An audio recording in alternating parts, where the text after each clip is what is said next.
Fala galera, tudo bem? No vídeo de hoje vamos falar um pouquinho de regras que todo praticante de jiu-jitsu, deve ter armazenado na sua mente. Tanto para os principiantes, como para aqueles que já estão mais acostumados à prática da arte suave, tá? É importante a gente notar que nas principais federações de jiu-jitsu algumas normas são diferentemente adotadas, tá? Então nesse vídeo a gente vai falar um pouquinho de uma maneira geral para que você possa entender um pouco melhor. Então vamos lá. Se você está iniciando na arte suave e está pensando em finalmente pisar num tatame, é muito importante a gente conhecer algumas regras de conduta, convenções, para não fazer feio nos seus primeiros treinos, tá bom? Bom, o jiu-jitsu, pessoal, ele preza muito pela hierarquia. Então dessa maneira, não é conveniente a gente manter conversas paralelas, enquanto o professor estiver ensinando uma nova técnica ou um movimento, tá?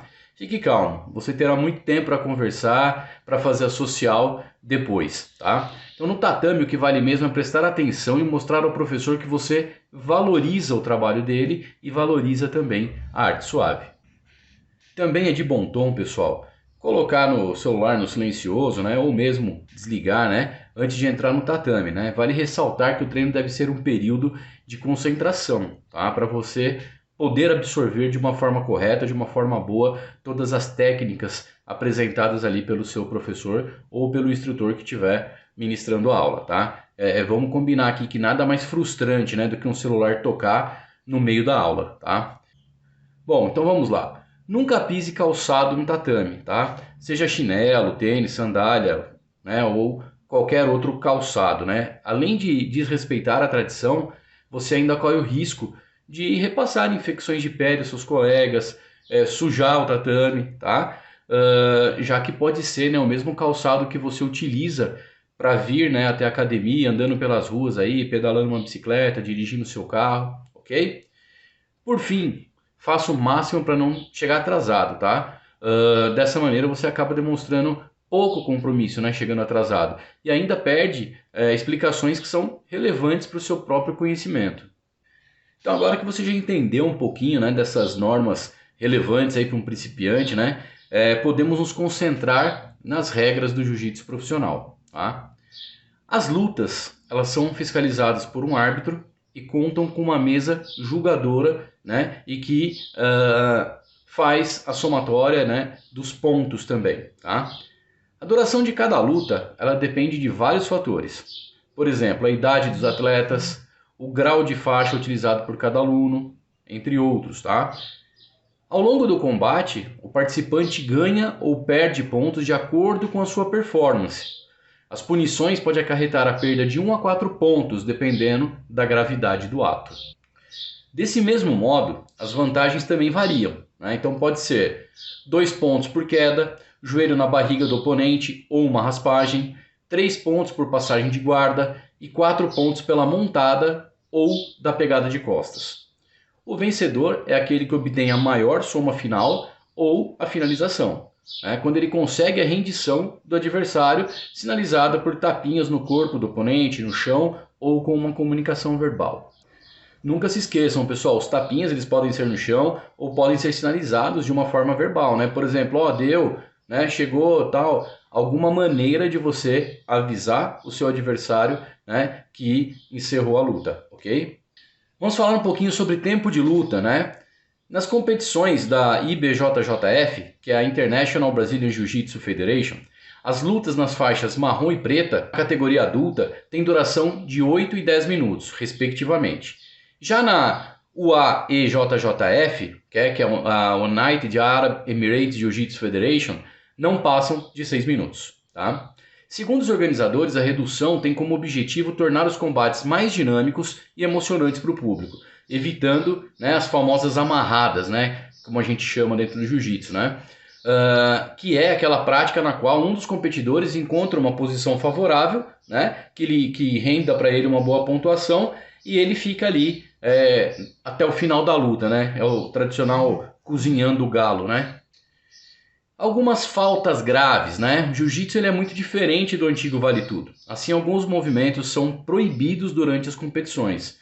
Podemos destacar algumas infrações significativas. Vamos lá?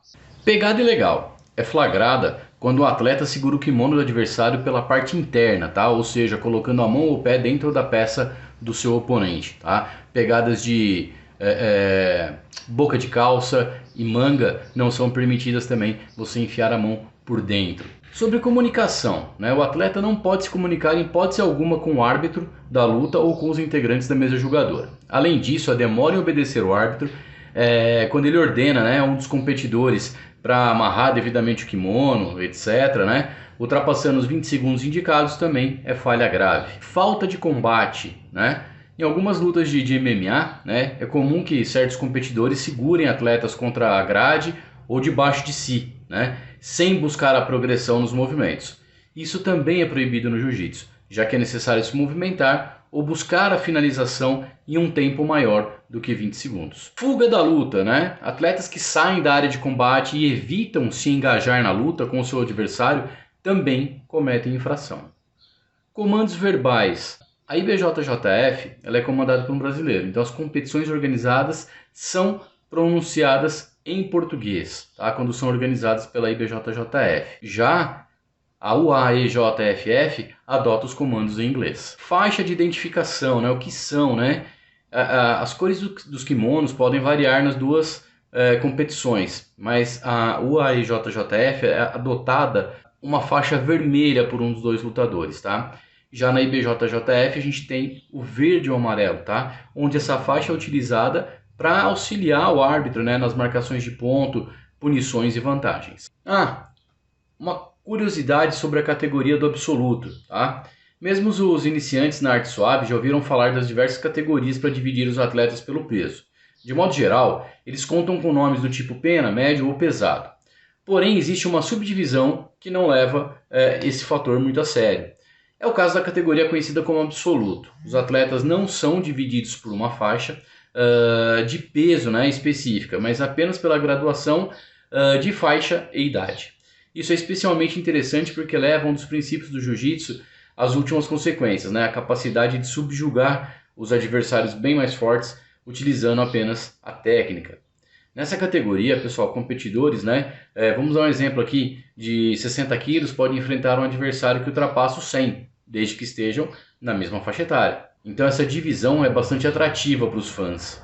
Né? Mas o que isso tem a ver com a regra? Né? Tem bastante coisa, tá? Isso porque o AEJFF, né, ao contrário, né, do que ocorre na IBJJF, removeu em 2017 as disputas na categoria absoluto no seu principal campeonato, que é o World Pro.